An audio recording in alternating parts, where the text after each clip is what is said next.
আসসালামু আলাইকুম বন্ধুরা, আজকে আমি রুই মাছের একটি রেসিপি তৈরি করব। প্রথমে পাটায় মশলাগুলো বেটে নেব। প্রথমে পেঁয়াজ বেটে নিচ্ছি, তারপর আদা বেটে নিচ্ছি, তারপর জিরা বেটে নেব,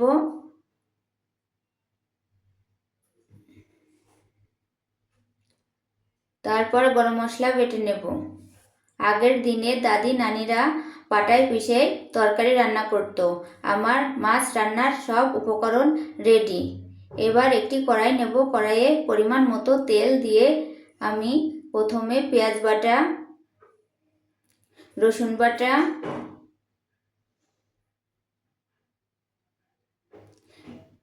আদা বাটা, জিরা বাটা দিয়ে ভালোভাবে মশলাটা নেড়ে চেড়ে নেব। তারপর এর মধ্যে 1 চামচ লবণ, 1 চামচ মরিচের গুঁড়া, 1 চামচ ধনের গুঁড়া, 1 চামচ জিরার গুঁড়া, 1 চামচ হলুদের গুঁড়া দিয়ে মশলাটাকে আমি ভালোভাবে কষিয়ে নেব। মশলাটা কষিয়ে নেওয়ার পরে পরিমাণ মতো পানি দিয়ে দেব। তারপর এর মধ্যে আমি রুই মাছগুলো ছেড়ে দিচ্ছি। তারপর একটা ঢাকনা দিয়ে আমি ঢেকে দিচ্ছি। মাছগুলো ঢেকে কিছুক্ষণ রান্না করতে হবে।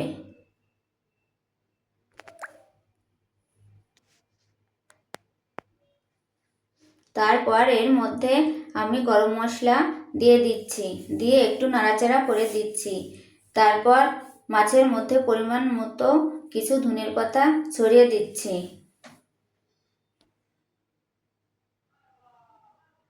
তারপর একটু ঢেকে দিলাম।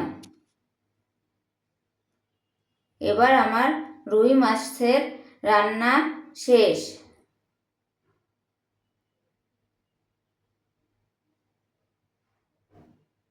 রুই মাছ ভুনা হয়ে গেছে।